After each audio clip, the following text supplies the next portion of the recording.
نحمده ونصلي على رسوله الكريم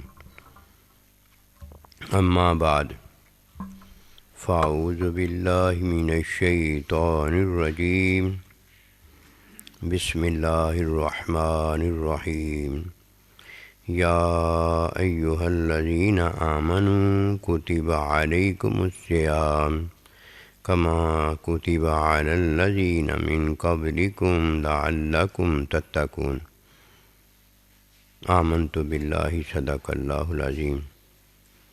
اللہ سبحانہ و تعالیٰ کا ارشاد پاک ہے، اے ایمان والو، تم پر روزے فرض کیے ایسے ہی جیسے کہ پہلوں پر فرض کیے تھے، لعلکم تتقون، تاکہ تم تقوی جان جاؤ۔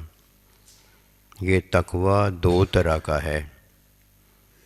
فرمایا پہلا تقوی یہ ہے کہ وَنَهَى النَّفْسَ عَنِ الْهَوَىٰ، کہ جو اپنے نفس کو حرام کاموں سے روکتا ہے، فَإِنَّ الْجَنَّةَ هِيَ الْمَأْوَىٰ، اس کا ٹھکانہ اللہ سبحانہ و تعالیٰ جنت بناتا ہے۔ یہ ہے وہ تقوی، حرام کو ترک کرنا اور حلال کو اختیار کرنا، جس میں مومن جو ہے وہ جنتیوں اور جنت کا ساتھ پاتا ہے۔ کہ فرمایا اعدت للمتقین، کہ یہ جو جنت ہے یہ متقین کے لیے تیار کی گئی ہے۔ یہ پہلا تقوی ہے جو کہ مسلمان مومن 11 مہینے اختیار کرتا ہے۔ 11 مہینے ہم کیا کرتے ہیں کہ حرام سے اپنے آپ کو بچاتے ہیں اور حلال لقمہ، گھونٹ پانی اور نکاح میں اللہ سبحانہ و تعالیٰ کا حکم پورا کرتے ہیں۔ یہ 11 مہینے کا روزہ ہے۔ یہ 11 مہینے ہم اس طرح حرام سے بچتے ہیں۔ اب 1 مہینے کے روزے میں بھی تقوی ہے۔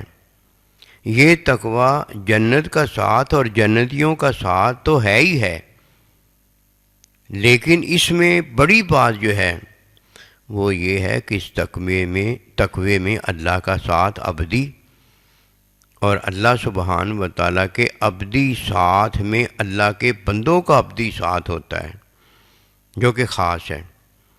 فرمایا رمضان مبارک کا مہینہ جسے ملے اور وہ رمضان کے روزے رکھ کر جنتی نہ ہو، اس پر لعنت ہے۔ رمضان مبارک کا روزہ جسے ملے اور وہ اللہ سبحانہ و تعالیٰ کے ساتھ کو نہ پائے،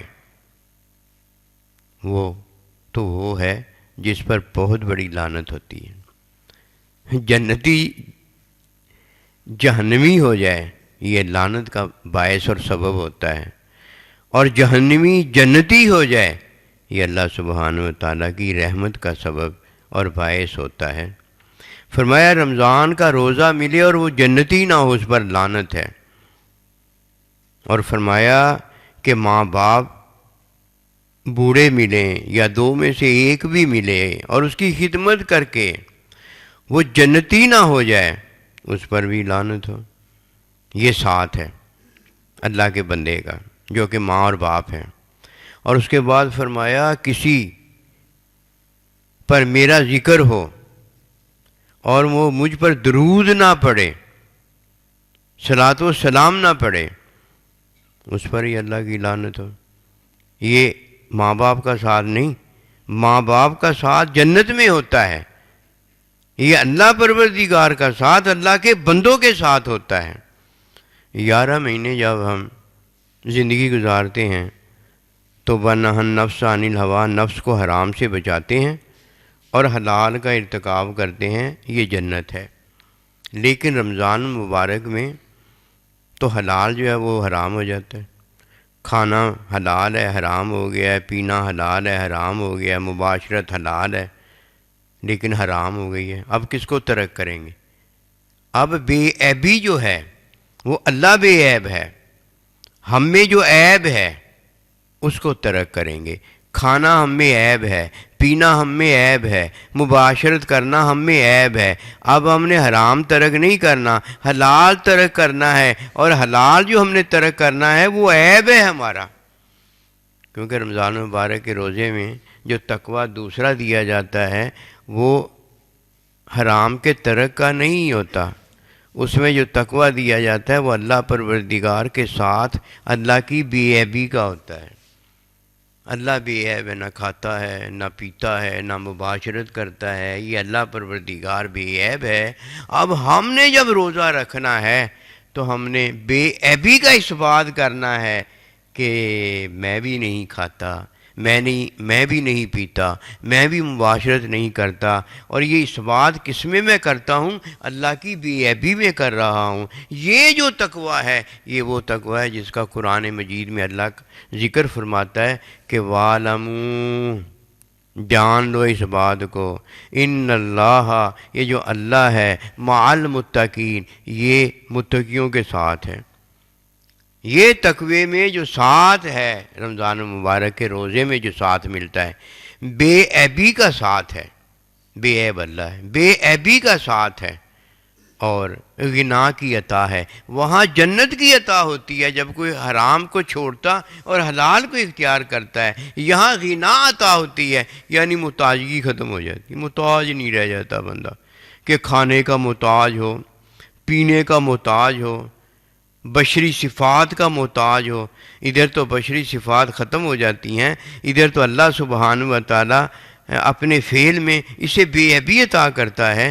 اب یہ جنت میں جاتا ہے تو جنت میں جو یہ چاہتا ہے وہ ہو رہا ہوتا ہے۔ روزہ بڑی دولت ہے، اور جس نے روزہ نہیں جانا اسے کیا پتہ، وہ تو یہ جانتا ہے کہ حرام کو ترک کرنا ہے، یہاں حلال کو ترک کرنا ہے۔ اسی لیے روزہ رکھنے والے دیکھو ان میں کتنی استقامت ہوتی ہے، جب روزے میں داخل ہوتے ہیں کتنے خوش ہوتے ہیں، اور آخری روزے تک روزے میں ہی رہتے ہیں۔ اللہ اکبر کبیرہ۔ اچھا روزہ رکھا کہ شوال کے روزے 6 رکھے تو ایسے جیسے پوری زندگی پورا سال ہی روزہ رکھا، اور جس نے یہ روزہ رکھ لیا پورے سال والا، وہ تو یہ آرزو کرتا ہے کہ پوری زندگی روزہ رہے۔ یہ بڑی عطائیں ہیں جو اللہ اپنے بندے کو دیتا ہے۔ اس لیے رمضان المبارک کے روزے میں استقامت پتہ کون کرتا ہے؟ روزے دار تو روزہ رکھ کر استقامت کر لیتا ہے، ورنہ یہ فصلی بٹیرے جو آنے والے ہوتے ہیں یہ تو 11 مہینے حرام سے بچنا ہوتا ہے، اس 11 مہینے روزے میں روزہ توڑ کے رہتے ہیں۔ ایک روزہ جو اللہ پروردگار کے لیے رکھنا ہوتا ہے، رمضان کا 1 مہینہ جو اللہ کے ساتھ کے لیے ہوتا ہے، اس پر یہ کیسے استقامت کر سکتے ہیں؟ اس لیے شروع میں 2-4 دن آتے ہیں، اس کی کیا وجہ ہوتی ہے؟ 11 مہینے کا تو روزہ انہوں نے توڑا ہوتا ہے، 1 مہینے کا روزہ کیسے رکھ لیں گے؟ 1 مہینے میں تو روزہ یہ 11 مہینے والا ہوتا ہی نہیں ہے۔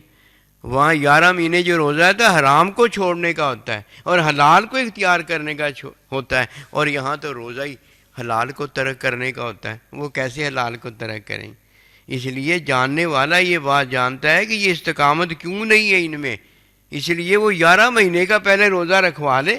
اللہ کا بندہ وہ تعلیم کرتا رہتا ہے، جب کوئی نیک نمازی متقی پرہیزگار ہو جاتا ہے، جنتی ہو جاتا ہے، تو یہ جنتی کے لیے رمضان مبارک آیا ہے۔